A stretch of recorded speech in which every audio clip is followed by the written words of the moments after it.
Que représente le foyer pour toi? Alors le foyer, trouver un foyer, ça, c'est dur ça aussi. Trouver un foyer, trouver un cocon, trouver un milieu dans lequel on peut s'épanouir, trouver un milieu où il y a une grande sécurité, trouver un milieu où on peut être insouciant. Voilà, je viens de le définir ce que c'est que le foyer. C'est tout ça à la fois. La protection, l'épanouissement, la- l'i- presque l'ignorance, j'allais dire, où on peut vivre sans se...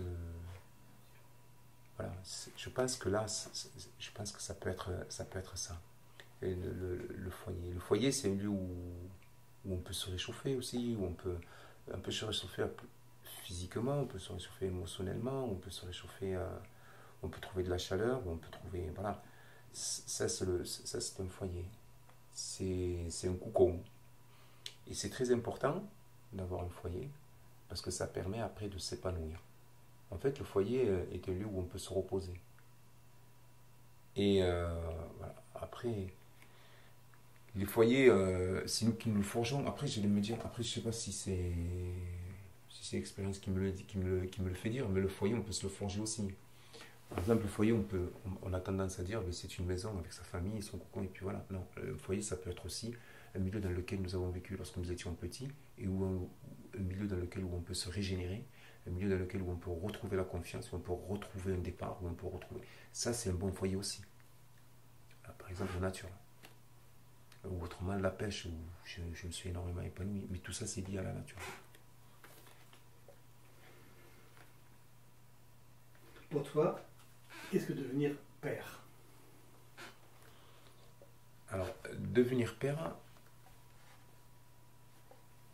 alors c'est assez compliqué aussi. Moi, je me souviens quand j'étais petit, je faisais de la sculpture aussi. La sculpture sur bois. Et tout à l'heure, je vous avais parlé aussi de la terre glaise pour fabriquer des cruches, des vases, des assiettes. Et quand on fabriquait des choses comme ça, eh bien, on était heureux. Ou autrement, même des maquettes. Quand on achetait des maquettes d'avions ou de bateaux, on les montait, on était heureux aussi. Et on en était le concepteur. Et donc, on était fiers d'avoir fait ça, de fabriquer ça, d'être à l'origine de ça. Et donc, c'est un sentiment de réjouissance. Par contre, lorsque quelqu'un passait derrière pour le casser, là, c'était quelque chose qui vexait. C'est quelque chose qui rendait furieux. C'est quelque chose qui si on ne se retenait pas, derrière, on crée un malheur vis-à-vis de la personne euh, qui avait agi de la sorte, qui avait détruit ce que nous avions construit. Je pense que c'est ça, être père. Ça, c'est une chose. Être père, c'est faire quelque chose. La conception de quelque chose, en tout cas. Et que l'on n'aimerait pas que l'on nous enlève. Donc voilà comment je peux définir ce qu'est père. Après, il y a les responsabilités. Être père, c'est aussi être responsable. Mais être responsable vis-à-vis de quoi? Vis-à-vis de ce que nous avons construit, ce que nous avons fait. Et le protéger au maximum. Être père, c'est donner sans compter à ce que nous avons construit. Si je prends des objets, eh bien les protéger et si nécessaire, financer des projets pour protéger ce que nous avons fabriqué. Voilà, par exemple. Mais ça peut se faire aussi, ça peut s'adresser aussi à nos enfants. Être père, c'est pas uniquement avoir des enfants. C'est aussi les protéger, c'est aussi les instruire, c'est aussi les voir grandir, c'est aussi leur inculquer pas mal de choses, c'est aussi les rendre responsables, c'est aussi les éduquer, c'est ça aussi être père. Donc être père, ça s'arrête pas qu'au premier rapport que l'on pourrait comprendre père-enfant. Non, il y a pas que ça, c'est tout un ensemble être père.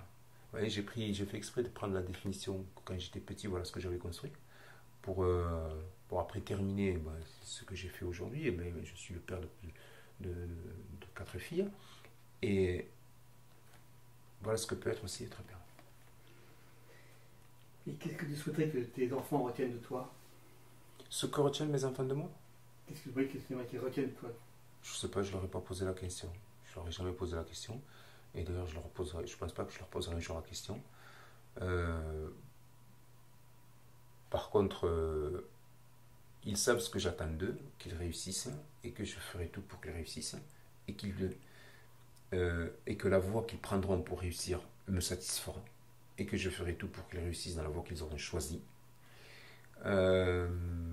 Et que après, comment me voient mes enfants, je leur ai pas, non, ils sont contents d'avoir un papa qui est professeur. Certainement, ils sont contents d'avoir un papa qui leur a permis de vivre dans une maison. Ils sont probablement contents que je suis prêt à tout leur donner pour qu'ils puissent réussir. Certainement, enfin je pense, je ne sais pas après. Ils sont contents peut-être parce que je me soucie beaucoup d'eux. Après, ben voilà, donc... après, ben, peut-être que c'est moins content parce que des fois je suis assez restrictif. Voilà. Il y a des choses comme ça. Après avoir des enfants qui savent lire, écrire et qui vont très loin dans les études, ça c'est une... Je suis fier, franchement, c'est une fierté personnelle. Alors, je sais pas si ça me donne des élans pour la course. Hein. Mais en tout cas, je suis content pour ça. Mais c'est un travail avec ma femme aussi. Donc, et aussi avec mes beaux-parents, avec mes parents. Voilà, donc, euh, enfin, moi tout seul, avoir construit quelque chose tout seul, je ne le crois. Peut-être il y a des choses que j'ai faites, mais je ne sais pas où elles sont, ou elles sont perdues dans mon esprit. Mais par contre, construire avec des gens qui m'entourent, ça c'est ça c'est bien. Ça oui, oui, parce qu'on l'a fait ensemble. Il y a beaucoup de choses que j'ai que j'ai réussi à faire et donc je suis heureux. Mais c'est grâce à ma famille et c'est grâce aussi à des gens qui sont extérieurs à ma famille mais qui m'ont entouré pendant très longtemps. Et puis dans mon métier aussi, parce que quand on constate qu'on amène des élèves au bac et qui réussissent ou qui a un autre examen, avec qui on a travaillé d'arrache-pied et qui se sont investis, ben là aussi, ça fait partie d'une construction à long terme et ça fait plaisir aussi. Bien que je dis toujours, euh, c'est l'investissement de soi qui permet d'aboutir à. Après, on peut apporter tout ce que l'on veut. On peut apporter le grain au moulin. Si le moulin ne tourne pas, on n'aura pas la farine.